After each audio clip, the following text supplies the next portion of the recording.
Hello viewers, আসসালামু আলাইকুম। Welcome back to my channel. যে যেখানেই থাকো সবাই সুস্থ থাকো, সুন্দর থাকো। অনেক অনেক দোয়া ও ভালোবাসা রইল। বৃষ্টির দিনে এই স্ন্যাক জাতীয় আইটেমগুলো এত ভালো লাগে, এটা বলাই বাহুল্য। এই যে বোনলেস চিকেন নিয়েছি, এখানে 200 গ্রামের মতো চিকেন আছে। এগুলাকে আমি কিমা করে নিচ্ছি। দেখতে পাচ্ছ খুব মিহি একটা কিমা হয়েছে। এটার সাথে বিভিন্ন মশলা মিশিয়ে আমি আজকে কাবাব বানাবো। চিকেন কাবাব দিয়ে দিলাম পুদিনা পাতা। চিকেন কাবাবটা এত সুস্বাদু, ট্রাই না করলে বুঝতে পারবে না, বাসায় বানিয়ে খেলে বুঝতে পারবে যে কতটা সুস্বাদু। আর এই বিকেলবেলার নাস্তা হিসেবে আমাদের এটা খুবই ভালো লাগে। অনেক সহজ এবং অল্প মশলা দিয়েই হয়ে যায় এই স্ন্যাক্সটা। আমি স্বাদ মতো লবণ দিয়ে দিলাম আর দিয়ে দিলাম চিলি ফ্লেক্স। লেবু রস দিতে হবে, এটার একটা ফ্লেভার থাকে, সেটা থাকে না। লেবু রসটা দিলে টেস্টও বাড়ে, খুবই মজা লাগে এই স্ন্যাক্সটা। এই কাবাবটা তোমরা ডিপ ফ্রিজে রেখেও খেতে পারবে, যখন খুশি তখন বেজে নিবে। আর ঘরোয়া উপকরণ মানে ঘরে যা যা আছে তাই দিয়ে এই কাবাবটা তৈরি করা যায়। আহামরি তেমন কিছু লাগে না, ভিডিওটা দেখলে বুঝতে পারবে।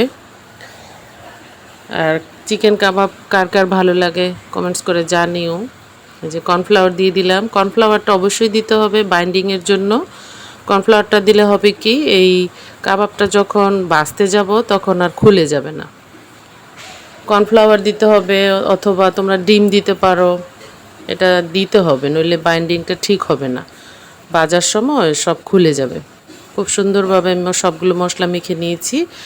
এখন হাতে যাতে না লেগে যায়, খুব পারফেক্টভাবে যাতে কাবাবগুলো শেপ দিতে পারি, সেজন্য কিছু সামান্য সয়াবিন তেল দিয়ে দিলাম। তোমরা এখানে চাইলে ঘি ব্যবহার করতে পারো, কোনো সমস্যা নেই। দেখতে পাচ্ছ কত অল্প মশলা। আর এই যে কিছু গরম মশলার গুঁড়ো দিয়ে দিলাম। এই গরম মশলার গুঁড়োটা আমি নিজে তৈরি করেছি, এটার একটা ভিডিও আছে আমার চ্যানেলে, চাইলে দেখে নিতে পারো। এই গুঁড়োটা দিয়ে যে কোনো ধরনের কাবাব ফ্রাই জাতীয় আইটেমগুলোতে সুন্দর পারফেক্ট দারুণ গ্রান আসে। এই মশলাটা দিলে ভালো লাগে। আমি যেহেতু আমার কাছে এই সাসলিকের কাঠি নেই, এজন্য আমি বিভিন্নভাবে চেষ্টা করেছি শেপ দিতে, কিন্তু কি আর করার, অবশেষে হাত দিয়ে বানিয়ে ফেললাম। তোমরা এভাবে করে দেখো। আসল কথা টেস্ট হওয়াটাই বড় বিষয়। এই যে ডাবরের কাঠিটা দিয়েও আমি চেষ্টা করলাম, তবে আমার কাছে হাত দিয়ে সবচেয়ে বেশি ভালো লাগে।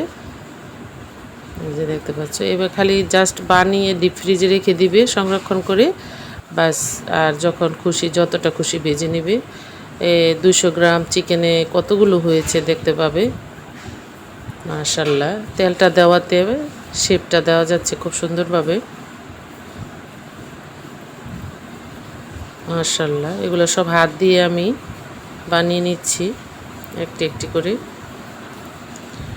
তোমাদের কাছে যদি কাঠি থাকে, কাবাবের কাঠিগুলোতে দিয়েও সুন্দরভাবে করতে পারো, তাহলে আরও বেশি সুন্দর হবে। এই যে দেখতে পাচ্ছ, মাশাল্লাহ খুব সুন্দর হয়েছে, কালারটাই এসেছে মাশাল্লাহ। খেতেও আশা করছি ভালো লাগবে। দেখলে তো বন্ধুরা, কত অল্প মশলায় ঘরোয়াভাবে তৈরি করে ফেললাম চিকেন কাবাব। আমি এখন এগুলো ভেজে নিব। চুলার ফ্লেমটা মাঝারি রাখতে হবে। মাশাল্লাহ, ঝটপট হয়ে যায়, ভাজতেও তেমন একটা বেশি সময় লাগে না।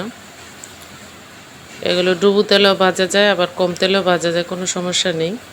আর এই স্ন্যাক্সটা আমাদের অনেক পছন্দ, বিশেষ করে বাচ্চাদের তো কোনো কথাই নেই। আমার মেয়ে তো এগুলো একবারে বাদ দিয়ে খাওয়া শুরু করে। আমরা সস দিয়ে খাই, খুবই ভালো লাগে বিকেলের নাস্তা। এগুলো চাইলে পোলাওর সাথে খাওয়া যায়, কোনো সমস্যা নেই, ভালো লাগে, খুব ভালো লাগে। তবে পুদিনা পাতাটা দেওয়ার চেষ্টা করবে, পুদিনা পাতাটা দিলে এটার ফ্লেভারটা দারুণ আসে, খুব ভালো লাগে। আর না থাকলে ধনিয়া পাতা দিয়ে দিবে। খুবই ঝটপট হয়ে গেল, দেখতে পাচ্ছ বিকেলের নাস্তা দারুণ। এই চিকেন কাবাবগুলি আমাদের ফেভারিট একটি আইটেম চিকেনের মধ্যে। আর তোমরা বাসায় একবার ট্রাই করে দেখো কতটা সুন্দর হয়। আর খেতেও দারুণ হয়, মাশাআল্লাহ অসাধারণ হয়েছে। আর এই চিকেন জাতীয় আইটেমগুলো বেশি করে করতে হয়, নইলে হয় না, যা ফটাফট সব শেষ হয়ে যায়। দেখতে পাচ্ছ, অসাধারণ অসাধারণ। সবাইকে অসংখ্য ধন্যবাদ। আল্লাহ হাফেজ।